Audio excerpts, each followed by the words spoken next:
자, 탄소 양이온 이후에 이제 수은을 이용한 반응이 처음으로 등장을 합니다. 그러니까 여기서부터는 양성자 친전자체가 아니라 비공유 전자쌍을 가진 친전자체의 종류로 설명이 이제 이어진다, 그 얘기죠.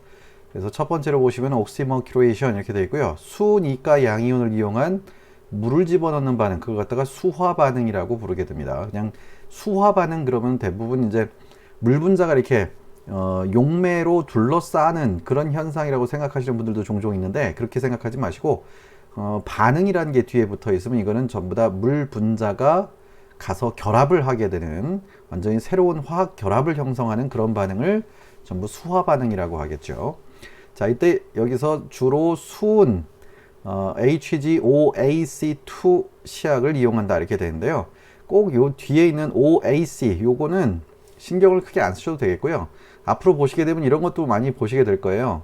HG 써놓고 여기에다가 H가 아니라 CF죠. CF3CO2H 뭐 이런 것들도 많이 써요. 그래서 여기에 CF3CO2 이렇게 쓰는 경우도 있고요. 또는 이것 말고 다른 것들도 쓸 수가 있어요. 뭐 여기에 들어가 있는 이 시약 종류들은, 이 화합물 구조는 꼭 여기에 있는 OAC 뿐만 아니라 다른 것들도 쓸 수 있다. 근데 여기서 제일 중요한 것은 바로 수은이라는 게 제일 중요한 거죠. 아무튼 Hge+가 친전자체로 사용됩니다. 그리고 나머지 OAC, 그러면 OAC는 아세테이트라고 읽어주시면 되겠고요. 아세테이트라고 읽어주시면 되겠고, 아세테이트는 CH3가 하나 붙어 있고 그 옆에 CO, 그 다음에 O까지, 여기까지를 아세테이트 음이온이라고 부르게 됩니다. 아세트산의 짝염기라는 뜻이에요. 여기에 있는 CF3CO2는 여기에 H 대신에 F가 3개 달라붙어 있는 것 뿐이고요. 아무튼 이것들은 반응에는 전혀 상관을 하지 않는 그냥 구경꾼 이온이라고 생각하시면 되겠습니다. 자, 아무튼 Hge 플러스 이온은 H 플러스 이온에 비해서, 여기에 나와 있는 Hge 플러스는 H 플러스에 비해서 강한 친전자체다라고 나와 있고요. 그러니까 왜 강한 친전자체냐 하면요, 아마 아실 거예요. 그 이온화 경향이 앞에서도 나왔었는데 수소보다도 구리보다도 수은, 이 수은이 이온화 경향이 작은 그런 성향을 띠고 있습니다. 그래서 수소가 H 플러스가 됐을 때 전자를 받아들이는 효과보다 Hge 플러스가 됐을 때 전자를 받아들이는 효과가 더 강하다, 이렇게 볼 수가 있죠. 그래서 더 강한 친전자체고, 따라서 양성자 이용해서 물을 집어넣는 그 첨가 반응, 양성자를 이용해서 물을 집어넣는 첨가 반응에 비해서는 이 반응이 훨씬 빠르다라는 얘기예요. 그래서 Hge 플러스 이온은 일단 s오비탈은 하나가 비워져 있긴 한데 그 옆에 그 안쪽에 있던 d오비탈들이 5쌍의 전자쌍들을 가지고 있다라는 얘기를 앞에서도 이미 친전자체의 종류를 설명드리면서 이미 소개를 한 바 있습니다. 그래서 인접 위치에 탄소 양이온이 발생하면 삼각고리를 형성하는 패턴으로 반응이 진행된다, 그 얘기죠. 저기에 나와 있는 구조를 한번 살펴보자 라고 한다면은 이렇게 보시면 돼요. 여기에 알킬기가 이쪽에는 두 군데가, 여기랑 두 군데가 있고요. 이쪽에는 알킬기가 하나 있고 여기에 수소만 있죠. 그러니까 파이 전자가 기본적으로 이 두 탄소 사이를 왔다 갔다 하다가 보면은 알킬기에서 뻗어 나와 있는 시그마 전자들, 여기에 반발을 일으켜서 이 방향으로 살짝 치우치게 됩니다. 여기서 하나밖에 반발을 못하고 여기는 두 군데가 반발하니까요. 그래서 이쪽 파이 스타에 델타 마이너스가 살짝 걸리는 거예요. 그래서 수은이 먼저 딱 걸치게 되면은 사실은 이렇게 처음부터 양다리를 걸치는 것이 아니라 수은이 먼저 이렇게 딱 붙어버리게 되면요, 이렇게 붙어 있으면은 수은에는 비공유 전자쌍이 잔뜩 있으니까 이 비공유 전자쌍들이 옆에 이렇게 탄소 양이온이 발생했을 때 이 탄소 양이온 쪽으로 이 비공유 전자쌍이 슬쩍 옥텟이 깨져 있는 오비탈 쪽으로 전자를 살짝 이렇게 오버랩을 해주는 겁니다, p 오비탈에. 그러니까 이걸 갖다가 완벽한 삼각형 고리구조 화합물 자체를 만들었다라고 보기는 어렵고요. 그러니까 제일 먼저 이 자리에, 그러니까 여기 이 탄소 자리에 수은이 붙어버리게 되면요, 여기에 탄소 양이온이 생기는데 그냥 수은이 가지고 있는 전자쌍들이 많으니까 그 전자쌍이 슬쩍 걸치는 거예요. 그러니까 이거는 가짜 결합이에요. 실제는 가짜 결합이라고 보시면 되겠고요. 실제 결합은 아니다 이렇게 보시는 게 좋아요. 그렇지만 어쨌든 옥텟이 깨지는 상황에서보다는 조금 유리한 상황을 만들어줬다라고 볼 수 있습니다. 그래서 이렇게 삼각형 고리 구조로 보시면 좋겠고요. 이렇게 삼각 고리를 형성하고 나면은 수은이가 양이온하고 탄소 사이의 결합 중에서 더 많이 편극된 차수 높은 결합 쪽, 왜 더 많이 편극이 된 차수 높은 결합이라는 예를 써놨냐면은 탄소하고 뭔가 A라는 원자가 결합되어 있어요. 근데 이 결합이 A 쪽으로 살짝 치우쳐 있다고 가정합시다. 그때 이 결합이 이런 결합보다는 A하고 결합이 만약에 좀 더 긴 결합이 있다면은 A 쪽으로 치우쳤을 때 이 탄소 쪽에서 전자가 발견될 확률이 상대적으로 더 낮아지는 것은 같은 원소들끼리 결합이지만 결합 길이가 더 긴 쪽이 탄소 쪽에서 시그마 전자가 왔다 갔다 왕복 운동할 때 이 탄소 쪽의 시그마 스타에서 발견될 확률이 짧은 결합에서보다 더 낮아진다는 얘기예요. 그걸 보고 이제 더 많이 편극됐다 이렇게 표현하고 있는 거죠. 그 이유는 앞에 2단원에서 제가 소개를 해드렸었던 탄소 차수만으로도 똑같은 어떤 A라는 원자가 결합되어 있을 때 이 옆에 알킬기가 많으면 많을수록 이 시그마 전자의 시그마 스타 오비탈 왕복 운동을 하는 그 시그마 스타 오비탈 쪽하고 반발을 하게 되는 효과가 점점 강해져서 더 많이 편극이 되는 이런 현상을 이미 소개한 바 있습니다. 그 이론이 여기에도 똑같이 적용되는 거예요. 그렇다면은 수은이 양쪽 탄소에 다 걸쳐 있는데 이쪽 왼쪽 시그마 스타하고 오른쪽 시그마 스타 중에서 상대적으로 전자가 덜 발견되는 위치는 차수가 낮은 쪽이 아니라 차수가 높은 쪽이란 얘기예요. 그래서 거기로 외부에 있던 물 분자가 이렇게 비공유 전자쌍을 가지고 있다가 그 자리로 끌려 들어간다. 여기에 있는 시그마 스타로 이렇게 끌려서 들어가게 되면은 기존에 가짜 결합이라고 했었던 이 오른쪽 결합이 끊어져 버리게 된다. 그 얘기죠.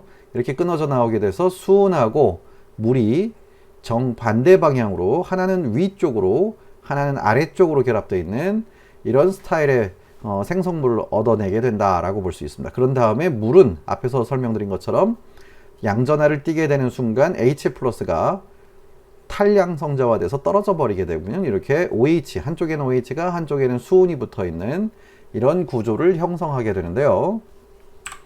그러고 나서 맨 마지막에 Hg 플러스가 이제 더 이상 사용 가치가 없어졌기 때문에 요 수은을 떼어내기 위해서 사람들이 임의로 NaBH4라고 하는 시약을 쓰고 있습니다. 이 NaBH4는 BH4-라고 하는 이런 음이온이고요. 붕소 원자의 수소가 4개가 달라붙어 있어서 붕소 원자가 음전하를 띠고 있긴 하지만 음전하는 붕소가 가졌지만 붕소 원자는 원래 최외각 전자가 3개밖에 없는 거라서요. 이 음전하가 그냥 형식전하로 걸려 있는 것이고 실제로는 붕소보다 수소가 조금 더 전기 음성도가 세요. 그래서 수소 쪽에 전자가 쏠려 있으니까 여기가 델타 마이너스를 띠고 있다. 한마디로 이 BH4-는 거의 뭘로 보셔야 되느냐? H-랑 유사하다 이렇게 생각하시면 돼요. 그래서 여기서 H-가 전자를 주고 수은을 밀어내 버립니다. 그러면 수소로 수은이 바뀌어 버려요. 그래서 결국 남는 거는 OH만 이렇게 남게 된다라고 보시면 돼요. 그러면 결국에 한쪽에는 수소가 한쪽에는 OH가 붙었으니까 이 반응도 역시 물이 들어간 반응이다 라고 해서 수화 반응이라고 부르는 거죠. 자, 따라서 물 분자를 집어넣는 반응하고 앞에서 H3O 플러스를 이용해서 물 분자를 집어넣는 반응하고 지금 여기에 나와 있는 수은 양이온을 이용해서 물 분자를 집어넣는 반응이 별 차이는 없습니다. 하지만 굳이 차이점을 찾자라고 한다면은 수은을 이용한 수화 반응에서는 일단 중간체로 이 삼각고리 양이온 중간체를 거쳐가기 때문에 탄소 양이온이 발생하지 않는다는 거예요. 일단 탄소 양이온이 나오지 않으면 탄소 양이온 재배열이라는 것도 의미가 없어진다는 얘기죠. 그러니까 다시 말해서 앞쪽에서 이런 분자 구조를 보여줬었는데 이렇게 이런 구조가 하나 있을 때 여기에다가 H3O 플러스를 넣어버리면 H 플러스가 붙어버리고요. 그 다음에 이렇게 탄소 양이온이 발생하게 되는데 그러면 그 옆에 3차 수소가 이동을 하면서 3차 탄소 양이온으로 이렇게 재배열이 일어나는 이런 반응이 일어나게 되는데 이 구조에다가 수은을 넣어버리게 되면요. Hg 플러스 이런 걸 넣어버리면은 진짜 결합은 아니고 가짜 결합이긴 하지만 이렇게 수은이 양다리 걸친 삼각형 고리 구조 형태로 이렇게 고리를 형성해 버리니까 여기서 수소가 전자를 이 가운데 있는 탄소 양이온이 원래 생겨야 되는 자리로 그렇게 많이 뺏기질 않아요. 오히려 수은이 전자를 기여하고 있는 효과가 더 크기 때문에 이게 이동을 하지 않게 된다는 얘기죠. 그래서 H3O 플러스 첨가를 하게 되면 이 똑같은 화합물 중에서 하나는 3차 알코올이 만들어지고 수은을 이용하게 되면 이렇게 2차 알코올이 만들어지는 이런 상황이 벌어지게 되고요. 어쨌든 앞에서도 설명드린 것처럼 양성자 친전자체를 이용한 반응보다 이거는 어찌됐든 좀 더 느린 반응이고요. 여기에 좀 더 빠른 반응으로 진행하게 됩니다. 양성자보다 더 강한 친전자체가 수은이라고 그랬어요. 그래서 이런 특징들, 이 각각의 물 분자를 집어넣는 같은 반응이지만 재배열이 일어나지 않고 속도가 어떻게 빠른지 느린지 이런 것들을 판단하는데 초점을 맞춰서 공부를 해두시면 좋을 것 같습니다. 자, 이게 첫 번째 비공유 전자쌍을 가진 친전자체의 반응인 옥시머큐레이션 이렇게 보여드린 거고요. 두 번째는 X2 첨가 반응이 나옵니다. 이것도 역시 비공유 전자쌍을 가진 친전자체라고 보시면 돼요. 그래서 X하고 X의 결합이 있는데 이런 할로젠 원소들 같은 경우에는 공유 전자쌍을 이쪽 왼쪽에 있는 할로젠과 오른쪽에 있는 할로젠이 동등하게 공유하고 있는 시그마 전자쌍을 한 쌍 가지고 있는데요. 그 주변에 어쨌든 이렇게 비공유 전자쌍을 가지고 있다는 게 대표적인 특징이죠. 자, 근데 이때 두 개의 할로젠들은 어찌됐든 전기음성도 및 전자친화도가 모두 높아요. 그러면 다른 원소들이 한 시그마 결합보다도 여기 할로젠과 할로젠이 결합하고 있는 이 공유한 시그마 전자쌍은 양쪽 원자에 대해서 인력이 그 중에서도 월등하게 강하겠죠. 강한 인력을 받고 있을 겁니다. 핵전하가 워낙에 강하기 때문에 가장 전자쌍, 시그마 전자쌍 중에서도 가장 강한 인력을 받고 있는 시그마 전자쌍이 할로젠 사이에 있는 시그마 전자쌍이 아닐까 이런 생각을 해볼 수 있어요. 그러면 양쪽 옆에 시그마 스타를 한번 생각해 봅시다. 우리가 보통 탄소하고 탄소의 시그마 결합이 있을 때 이쪽 시그마 스타나 저쪽 시그마 스타에 전자들이 발견될 확률을 한번 생각해 보시고요. 할로젠과 할로젠 사이에 시그마 전자쌍이 공유되었을 때 양쪽 시그마 스타로 전자들이 발견될 확률을 비교해 본다면은 좀 전에도 얘기했던 것처럼 탄소들보다는 할로젠이 훨씬 더 전기 음성도 및 전자 친화도가 높기 때문에 강한 인력을 받고 있어서 이 공유한 전자쌍이 두 원자핵의 인력을 동시에 받고 있는 이 영역에서 반대쪽 영역으로 벗어날 확률은 상당히 떨어질 거고요. 탄소들의 경우는 그거보다 훨씬 약하니까 이 반대쪽 시그마 스타까지 매우 쉽게 왔다 갔다 왕복 운동을 하고 있을 거란 얘기예요. 따라서 탄소 쪽 시그마 스타보다도 할로젠 원소들이 가지고 있는 이 시그마 스타는 상대적으로 전자가 발견될 확률이 낮아요. 전자 발견 확률이 매우 낮습니다. 따라서 탄소들은 그렇게 친전자체로 작용을 못하는데 이 할로젠들은 여기에 전자가 조금만 부족해져도 원래부터 핵전하가 크니까 외부에 있는 파이전들을 막 뺏어간다는 얘기죠. 그렇게 되면 얘가 전자 친화도가 높으니까 음이온이 되기 쉽죠. 그래서 이렇게 툭 떨어져 나가기가 아주 쉽다 그 얘기예요. 전자를 받는 순간 나머지 X가 마이너스로 떨어져 버리는 거죠. 그렇게 되면은 좀 전에 보셨던 그 얘기처럼 파이 결합이 있을 때 BR이 전자 한 쌍을 싹 뺏어가서 이렇게 전자 한 쌍을 뺏어가서 들어가게 되면 여기가 원래 지들이 갖고 있던 전자쌍들이 세 쌍이나 있으니까 요 BR은 떨어져 버리겠지만 이렇게 떨어져 버리겠지만 남는 전자쌍을 이용해서 옥텟이 깨져버리는 p오비탈로 살짝 걸치게 되는 거죠. 이렇게. 그래서 결국 삼각형 고리 구조 형태를 이렇게 만들게 되는 것이다 라고 보시면 됩니다. 그래서 삼각형 고리 구조를 형성했고요. 그렇게 삼각형 고리를 형성하면은 결국엔 여기에 탄소가 있고 여기도 탄소가 있다는 얘기인데 이 양쪽 탄소 중에 BR이 전자를 막 자기 쪽으로 여전히 끌어당기게 될 테니까 양쪽의 시그마 스타, 이 시그마 스타 오비탈 중에서 외부에 이제 떨어져 나왔던 BR-가 끌려 들어가게 되는 거예요. 이쪽으로 끌려 들어가거나 반대로 끌려 들어가거나 그렇게 되면 어쨌든 BR 한 개는 위에 가서 붙어 있고 BR 하나는 아래쪽에 와서 붙어 있으니까 하나는 위로 하나는 아래로 들어가서 이렇게 꼭 반드시 하나는 쐐기로 하나는 점선으로 하나는 점선으로 하나는 쐐기로 이렇게 들어가는 생성물만 나오겠죠. 이런 스타일의 반응, 그래서 두 개의 첨가 반응이 일어날 때 두 개의 원자가 반드시 하나는 위로 하나는 아래로 들어가는 이런 스타일의 반응을 여기에 써 있는 것처럼 안티 첨가 반응 이렇게 부르게 되죠. 안티 어디션 이렇게 부르게 됩니다. 결국에 이거를 최후 폼으로 바꿔서 그려보자면요, 이런 식으로 들어갔다는 얘기예요. 최후 폼으로 사이클로헥세인 구조로 본다면 하나가 BR이 위로 붙어 있으면은 나머지 하나는 아래로 이렇게 붙어 있으니까 이 BR하고 이 BR이 우리 사이클로헥세인의 최후 폼의 특징에서 한번 배운 적이 있죠. 하나는 아래로 엑시얼, 하나는 위로 엑시얼로 붙어 있으니까 이 BR과 BR이 안티 배열을 가지게 된다는 얘기예요. 그래서 이런 걸 보고 안티 어디션 이렇게 얘기합니다. 자, 만약에 이거는 이제 뭐 혹시라도 링 플립을 하게 되면은 이런 식으로 이쿼토리얼로 갈 수도 있어요. 그래서 하나가 위로 BR이 붙어 있으면은 하나는 아래로 BR이 붙어 있으면은 요 둘 사이 관계가 안티가 아닐 수도 있지 않냐 그 얘긴데, 생성물이 만들어지는 그 시점에서는 반드시 이렇게만 만들어지고요. 이렇게 이쿼토리얼로 가게 되는 상황은 링 플립을 해야지만 이 이쿼토리얼 방향의 생성물이 얻어질 수 있게 됩니다. 그래서 이 이쿼토리얼 방향으로 링 플립이 안 되는 구조를 한번 생각해 봅시다. 링 플립이 안 되는 구조라고 한다면은 이런 트랜스데칼린 같은 걸 한번 생각해 보시라는 얘기예요. 트랜스데칼린에서 하나가 BR이 위로 붙어 있으면요, 나머지 하나는 이렇게 아래로 붙어 있는 요 구조밖에 안 생길 거고요.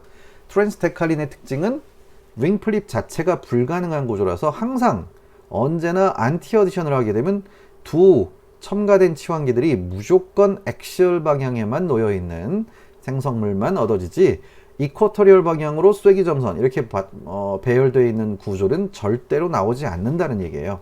이게 안티 첨가의 대단히 중요한 특징 중에 하나입니다. 그래서 꼭 기억을 해 두셔야 될 것 같고요.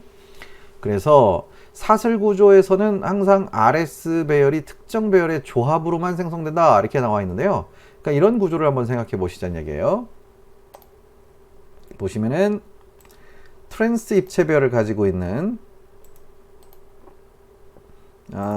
이런 출발 물질 알켄을 이용해서 반응을 했는데, 그러니까 탄소하고 탄소 이중결합을 기준으로 이렇게 평면을 형성했을 때 여기 한쪽에 메틸기가 붙어 있고 나머지 하나는 수소라고 가정합시다. 바로 요 메틸기를 표시한 거예요. 자, 그 다음에 그 옆에는 앞쪽으로 수소가 있을 거고요. 뒤쪽으로 CH2, CH3가 붙어 있겠네요. 여기에는 이 에틸기를 여기에 있는 수소하고 같이 표현한 거예요. 그럼 이 수소하고 메틸기가 같은 방향이니까 여기 메틸기하고 이 수소를 앞쪽으로, 그 다음에 이 자리에 붙어 있는 수소하고 이 에틸기가 같은 방향일 테니까 이렇게 점선 방향으로 배열했어요. 이때 한쪽으로 BR이 이렇게 샥 붙었다라고 가정하게 되면요, 삼각고리로 붙어버리면 나머지 BR 마이너스 하나는 이 방향이든 저 방향이든 반대로 들어갈 수밖에 없죠. 자, 그럼 구조를 그려봤을 때 BR이 이 왼쪽 탄소로 들어갔다라고 하게 되면은 이렇게 기존의 평면에 있던 메틸기 하나가 위로 이렇게 슉 올라가 버릴 거예요. 왜? 밑에서 툭 전자쌍을 가지고 밀고 들어오니까 이 전자쌍은 위로 올라가겠죠. 역시 수소도 이렇게 위쪽으로 배열되어 있을 겁니다. 탄소를 기준으로. 그럼 아래쪽에 BR이 붙어 있을 거고요. 그 옆에 탄소에는 BR이 위로 붙어 있을 것이고 아래쪽으로 이렇게 H 점선 방향의 CH2, CH3 이런 게 붙어 있겠네요. 만약에 이 BR-가 이 오른쪽에 있는 탄소로 이렇게 들어갔다라고 한다면은 반대의 생성물이 얻어지겠죠. 그때는 BR이 위로 하나가 붙어 있을 거고요. 이 위에 있던 플러스를 띄고 있던 이 BR이고요. 그 다음에 나머지 메틸기가 슬쩍 아래로 이렇게 내려와 버릴 겁니다. 자, 그 다음에 옆에 단열결합이 있고 아래쪽에 이쪽 탄소에 아래쪽으로 BR이 붙어 있을 것이고 위쪽으로 H와 점선 방향의 CH2, CH3 이런 게 만들어지겠죠. 그럼 위쪽에 만들어진 안티 첨가 생성물은 RS 배열이 S 배열하고요. 또 이쪽도 1, 2, 3 이렇게 돌아가니까 S처럼 보이지만 R이네요. 한쪽은 S, 한쪽은 R인 배열만 나오겠네요. 여기는 1, 2, 3에서 여긴 R 배열이고요. 여기는 1, 2, 3 S처럼 보이지만 R이네요. 1, 2, 3 R처럼 보이지만 S네요. 예, 그래서 항상 S와 R, R과 S 이런 식으로 섞여 있는 배열만 나오지 SS 배열이나 R 배열을 가진 생성물은 사슬 구조에서조차도 자유롭게 회전을 할 수 있는 구조조차도 안티 어디션에서는 나오지 않게 된다 그 얘기예요. 요거를 조금 다른 식으로 소개를 하자면은 입체 배열이 이번에는 그러면 다른 구조를 한번 생각해 보시죠. 이렇게 시스 배열을 가지고 있는 이 화합물에다가 BR2 첨가 반응을 했다. 이걸 가정해 봅시다. 그러면 어떻게 될지. 탄소하고 탄소의 이중결합이 있을 때 한쪽에 수소가 있고요. 이쪽에 메틸기가 있을 겁니다. 자, 그 다음에 반대쪽에도 수소가 있고 여기로 에틸기가 있겠네요. 이렇게. 자, 이때 Br이 플러스 전하를 띄고 양다리 걸친 구조로 들어왔다라고 가정하면은 Br 마이너스 하나가 용액 안에 있던 Br 마이너스 하나가 이쪽으로 또는 저쪽으로 들어갈 수 있겠죠. 그때 얻어지는 생성물 두 가지를 모두 그려보자 라고 한다면은 C를 기준으로 H가 튀어나와 있고요. 점선 방향에 메틸기가 있을 것이고 아래쪽에 Br이 있겠네요. 그 다음에 위쪽으로 Br이 하나 있을 것이고 돌출 방향에 수소가 있고 점선 방향에 CH2, CH3가 있겠죠. RS를 확인해 보시면 1, 2, 3 S처럼 보이지만 수소가 튀어나와 있죠. R이고요. 1, 2, 3 이것도 S처럼 보이지만 수소가 앞으로 튀어나와 있으니까 여기도 R이네요. 자, 여기서는 반대쪽으로 이 오른쪽으로 들어가게 되면은 Br이 위로 와 있을 것이고 아래쪽으로 수소하고 메틸기. 자, 그 다음에 그 옆에 탄소에는 아래쪽으로 Br이 들어와 있을 거고요. 돌출 방향의 수소하고 점선 방향의 에틸기. 이렇게 있을 거예요. 그럼 여기도 보시면 1, 2, 3 R처럼 보이지만 S배열이고요. 1, 2, 3 R처럼 보이지만 역시 S배열이네요. 그래서 R, R이나 SS. 그러니까 이 둘은 또 거울상 관계죠. 앞에서 그려드린 것도 거울상 관계로 RS, SR 이렇게 나왔었죠. 그러니까 이 반응, 출발 물질의 입체배열이 하나로 딱 정해져 있으면은 출발 물질에 따라서 RRSS 거울상만 나오거나 아니면은 트랜스로 이렇게 이런 트랜스 물질을 이용했다라고 한다면 이럴 때는 RS나 SR만 나오지 다이아 스테레오머 관계의 생성물들은 절대로 얻어지지 않는다 라는 것이 바로 이 안티 어디션의 특징입니다. 그리고 맨 아래쪽에 간혹 X2만 사용하는 것이 아니라 X2긴 하죠, 이것도. 그러니까 뭐 여기서 X2 그러면 보통 Cl2, Br2, I2 이런 것들만 사용하고요. F2는 잘 사용하지 않습니다. F2는 워낙에 그 플로린 자체의 성질이 워낙에 그 입자 사이즈가 원자 사이즈가 작아가지고 F하고 F 사이의 결합이 그렇게 잘 끊어지진 않아요. 그래서 주로 할로젠 그러면은 Cl2, Br2, I2만을 주로 사용하고 F는 거의 사용하지 않아요. 자, 근데 어찌됐든 이런 것들만 사용하는 게 아니라 이 밑에 나와 있는 것처럼 아이오딘도 할로젠이고요. Cl도 할로젠인데 이런 걸 조합을 해놓은 시약들도 종종 나와요. 이런 것도 나올 수 있고요. 또는 뭐 Cl하고 여기에 뭐 어떻게 하죠? 다시 좀 지우고 갈게요. 그러니까 시약 조합이 ICL만 있는 게 아니고요. 가끔가다 이런 것도 있어요. Br하고 Cl을 붙여놓은 것도 사용할 수 있고요. 또는 아이오딘하고 Br을 붙여놓은 이런 것들도 사용할 수 있어요. 근데 이런 것들을 보시면 같은 족이니까 같은 족이면 뭐 전기음성도 비슷한 걸로 보라고 했지만 그래도 전기음성도는 어쨌든 아이오딘으로부터 Cl 쪽으로 치우쳐 있어요. 그러면은 아이오딘 쪽의 시그마 스타가 델타 플러스고요. Cl 쪽이 델타 마이너스가 되겠네요. 그럼 요 아이오딘이 친 전자체예요, 이게. 그럼 여기서는 Br이 친전자체로 작용하겠네요. 여기서는 또 역시 아이오딘이 친전자체일 거고요. 자, 그렇게 해서 어떤 게 나오든 크게 고민하실 건 없어요. 그래서 뭐 지금 나와 있는 저런 구조에서처럼 이중결합이 있는데 여기에 ICL 이걸 쓰면은 맨 먼저 아이오딘이 이렇게 양다리 걸쳐서 들어가게 됩니다. 파이 결합을 없애버리고요. 그러면 CL-는 얘가 때리고 들어가는 게 아니라 끌려 들어가야 돼요. 그러면 아이오딘이 전자를 땡기고 있어서 여기 시그마 스타냐 저쪽 시그마 스타냐 이걸 봐야 돼요. 그러니까 아까 수은에서 얘기했던 것처럼 두 개의 결합 중에서 차수가 높은 쪽 결합이 이쪽의 양쪽 결합 중에서 이쪽은 1차 탄소고 여기는 2차 탄소니까 2차 탄소가 좀 더 길어서 긴 결합 쪽이 더 많이 편극이 돼요. 그럼 거기로 Cl-가 끌려 들어간다는 얘기죠. 이렇게. 그래서 생성물은 탄소양이온 재별도 안 일어나고요. 탄소양이온 중간체가 안 나오니까 1차 탄소엔 아이오딘이 뭐 만약에 이게 쐐기로 들어갔다 그러면 여기는 점선 방향으로 Cl이 들어가 있는 뭐 이런 생성물이 얻어지겠죠.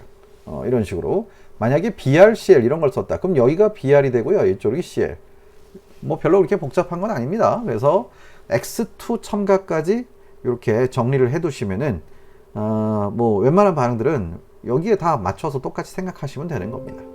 여기까지가 바로 X2 첨가 반응이 끝난 거죠.